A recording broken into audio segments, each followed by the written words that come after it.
प्रेम पत्र राधा स्वामी भाग पहला, वचन 21वां। सब जीवों को अभ्यास सूरज शब्द का वास्ते कल्याण और उद्धार अपनी जीव के करना चाहिए। सब लोग हर रोज 9 द्वार के बार बरत रहे हैं, यानी 2 आंखों के, 2 कानों के, 2 नाक के, 1 मुंह, 1 पेशाब और 1 पाखाने का। कुल 9 द्वारे जो पिंड में हैं,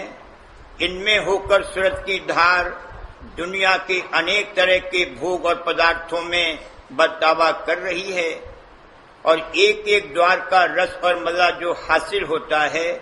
उसी में सब जीवों का निहायत दर्जे का बंधन हो रहा है। सब इंद्रियों का पूरा पूरा भोग तो किसी बिरले जीव को, जैसे महाराजों के महाराजा को हासिल होगा, पर थोड़ी इंद्रियों का भोग तो थोड़ा बहुत हर एक जीव को अपनी अपनी ताकत और सामान के माफिक हासिल है और उसमें इस कदर आसक्ति यानी बंधन मन का हो रहा है कि बगैर उसके जीव अपनी जिंदगी मुश्किल समझता है और उसके छोड़ने में अपने जीव की हानि देखता है। सूरज की बैठक तीसरे तिल में है, जो दोनों आंखों के मध्य के मुकाबिल अंदर की तरफ है और उसी स्थान से सब इंद्रियों का सूट लगा हुआ है और उसी स्थान से जो सहजल कमल के नीचे है, सूरज की धारें सब इंद्रियों में और कुल देह के अंग अंग में जारी हुई हैं। गोया सूरज, जो कि सूरज के माफिक है, अपनी किरणियों यानी धारों से सब देह में व्यापक हो रही है और अपनी धारों से अंग अंग को चैतन्य कर रही है। जबकि सूरज की एक एक धार में, जो कि एक एक इंद्रिय के स्थान पर आकर कार्रवाई करती है, इस कदर रस और आनंद है कि कोई कोई आदमी सिर्फ एक एक इंद्रिय के रस और मजे के शौक में अपनी जान और माल सब दे देते हैं, जैसे शराबी या अफ्यूनी और चटोरे खाने पीने और नशे के शौक वाले जुबान इंद्रिय के बस होकर अपना धन और तन उसके नजर कर देते हैं और तमाशबीन यानी वैश्यागामी आदमी काम इंद्रिय के बस होकर अपनी जान और माल उस काम में खर्च कर देता है और अपने अजीज और रिश्तेदार और बिरादरी की मोहब्बत और शर्म और खौफ सब छोड़ देता है।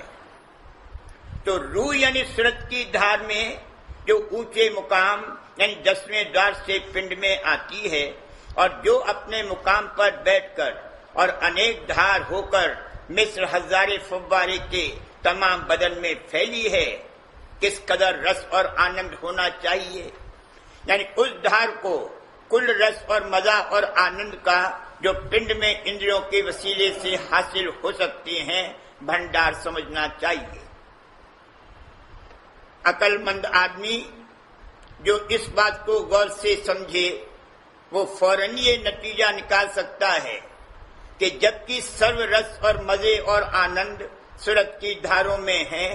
और वो सब मजे और रस और आनंद अंतर में हर एक जीव के मौजूद हैं, जैसा कि स्वप्न अवस्था के हाल को विचार करके मालूम हो सकता है, तो फिर हर एक जीव को चाहिए कि जहां तक हो सके अपने अंतर में उस मजों और रसों को आसानी से हासिल करने की जुगत दरियाफ्त करके थोड़ी बहुत उसकी कमाई शुरू कर देवें, तो आहिस्ता आहिस्ता जरूर एक रोज उस स्थान पर पहुंचना मुमकिन है जहां की सूरज की नशिस्त है और जहां पहुंचकर उस सूरज की धार से जो सब धारों का जो इंद्रियों के द्वारे से जारी होती है खजाना है, मिलकर उसका आनंद, जिसमें सब इंद्रियों के मजे शामिल हैं, ले सकता है। यह बात कुछ नई और ज्यादा मुश्किल मालूम नहीं होती, क्योंकि बहुत से आदमी सिर्फ 4-5 इंद्रियों के रस और स्वाद के हासिल करने के लिए रात दिन मेहनत करते हैं और फिर भी वे रस पूरे पूरे जैसा कि मन चाहता है हासिल नहीं होते। और इन रसों के हासिल करने के लिए उनकी सूरत की धार 4-5 द्वारों पर बैठकर अपनी ताकत को बाहरमुख भोगों में खर्च करती है। और जिनको सर्व इंद्रियों के रस हासिल हैं, उनकी सूरत की धार का बर्ताव 9 द्वारों में हर रोज रहता है।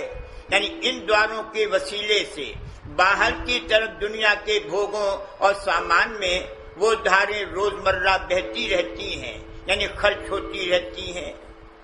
फिर 10वें द्वार की तरफ चलने के लिए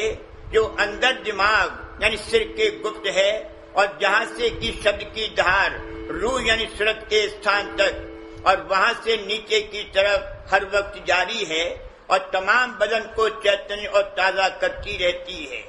इस कदर तवज्जो हर एक आदमी को करना जरूर और मुनासिब मालूम होता है।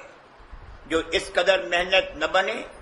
जैसे कि दुनिया के भोगों के हासिल करने के लिए हर कोई कर रहा है, तो थोड़ी सी मेहनत यानी 2-3 घंटे अभ्यास रोज करना अपनी रूह यानी जीव के फायदे और कल्याण के वास्ते जरूर बल्कि फर्ज मालूम होता है। ये सच है कि अंतर का मजा और रस सूरज शब्द योग के वसीले से ऐसी जल्दी नहीं मालूम होता जैसा कि बाहर के भोगों का रस फौरन इंद्री के वसीले से मिलता है। और सबब ये है कि इंद्रियों की कार्रवाई करते हुए जीव को जन्मान जन्म और हाल के जन्म में सालहा साल गुजर गए हैं और अंतर्मुख शब्द की कमाई हाल में शुरू की है। फिर कैसे दोनों अभ्यासों का फल बराबर जल्द मिले? सिवाय इसके इस काम में यानी अभ्यास में बहुत थोड़ा वक्त लगाया जाता है और उसमें से भी बहुत सा वक्त गुनावन यानी ख्यालात दुनियावी में गुजर जाता है।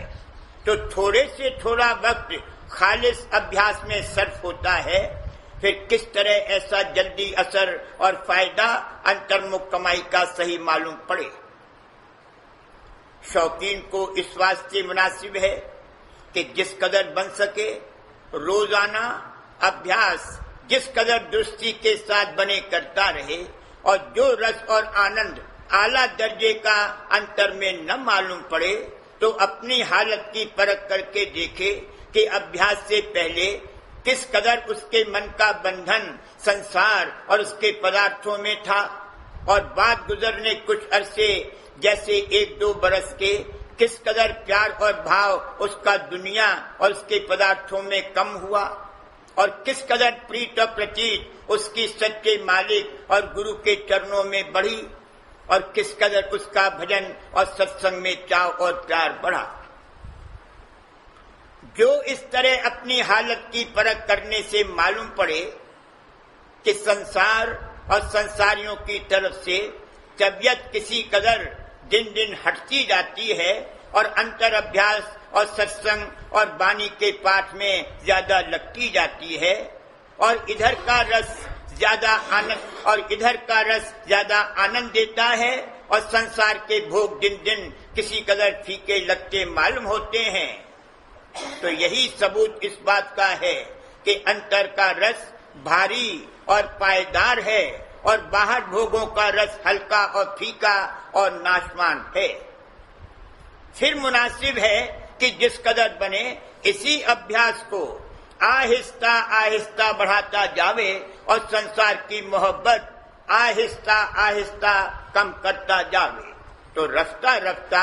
एक दिन काम दुरुस्त बन जावेगा और इसी अभ्यास से एक दिन सच्ची मुक्ति और परम आनंद प्राप्त हो जावेगा। मालूम होवे कि ऊपर जो कुछ लिखा है ये सच्चे अभ्यासी का हाल है, यानी जिसके दिल में निर्मल चाह सच्चे मालिक के मिलने और अपने जीव के कल्याण करने की है और कोई दूसरी ख्वाहिश सिद्धि शक्ति की या मान बढ़ाई हासिल करने की नहीं है और संसार के भोगों की फिजूल चाह जिसने सचौटी के साथ दूर करी है या कम करता जाता है, उसी की हालत अभ्यास करके आहिस्ता आहिस्ता बदलती जाएगी और बुरे कामों से नफरत और नेक कामों में रग़बत होती जाएगी। और उसको अभ्यास की हालत में ये भी मालूम हो जाएगा कि इस जुगत की कमाई से तन मन और इंद्रियों से न्यारा होना मुमकिन है। और फिर वही जीव संतों के वचन की परीक्षा अपने अंतर में बखूबी करता जाएगा और दिन दिन राधा स्वामी जाल की मेहर और दया से प्रीत और प्रतीत उनके चरणों में बढ़ाकर एक दिन अपना काम पूरा बना लेगा। और जो कोई अपने मन और इंद्रियों में आसक्त हैं और संसार के भोग और पदार्थों की चाह किसी कदर जबर रखते हैं और उसको दूर या कम नहीं कर सकते, उनकी हालत जल्द नहीं बदलेगी। पर जो सत्संग और अभ्यास करते रहेंगे